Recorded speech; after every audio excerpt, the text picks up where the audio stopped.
గుంటూరు అంబేద్కర్ విగ్రహం వద్ద వైసీపీ నిరసన చేపట్టింది. ఈ కార్యక్రమంలో మాజీ మంత్రి అంబటి రాంబాబు పాల్గొన్నారు.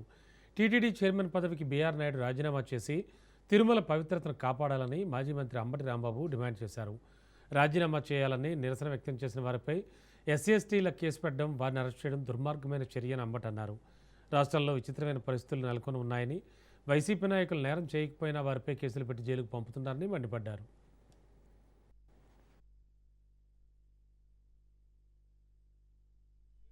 తిరుపతిలో టీటీడీ చైర్మన్ బీఆర్ నాయుడిని రాజీనామా చేయమని డిమాండ్ చేసినందుకు వైఎస్ఆర్ కాంగ్రెస్ పార్టీ మహిళా కార్యకర్తల మీద, కొందరి నాయకుల మీద అక్రమంగా, అన్యాయంగా ఎస్సీ/ఎస్టీ కేసు పెట్టి ఇవాళ కోర్టులో ప్రొడ్యూస్ చేయబోతున్నారు. ఇది చాలా దురదృష్టకరమైనటువంటి పరిణామం, అప్రజాస్వామికమైనది కూడా. దానికి నిరసనగా ఈ రోజు రాష్ట్ర వ్యాపితంగా అన్ని జిల్లా హెడ్ క్వార్టర్లోనూ వైఎస్ఆర్ కాంగ్రెస్ పార్టీ తరఫున నిరసన తెలియజేసేటటువంటి ప్రక్రియను మేము ప్రారంభించాం. ఈ రాష్ట్రంలో ఏ సమస్యలు లేనట్టుగా ఒక కృత్రిమమైన సమస్యను చంద్రబాబు నాయుడు గారు తీసుకొచ్చారు. అదేమిటంటే లడ్డూలో కల్తీ గెలిచిందని. ఆధారాలు లేవు, నిరూపణలు లేవు, గాలి పోగేసి చంద్రబాబు నాయుడు గారు పవిత్రమైన తిరుమల తిరుపతి దేవస్థానపు ప్రసాదము లడ్డూలో పంది కొవ్వు, మాంసపు కొవ్వు, చేప నూనె కలిసిందని, దానికి వైఎస్ఆర్ కాంగ్రెస్ పార్టీ బాధ్యులని ఒక తప్పుడు ప్రచారాన్ని చేయటం ప్రారంభించారు. అది చివరికి అనేకమైనటువంటి దుష్ఫలితాలకు తావు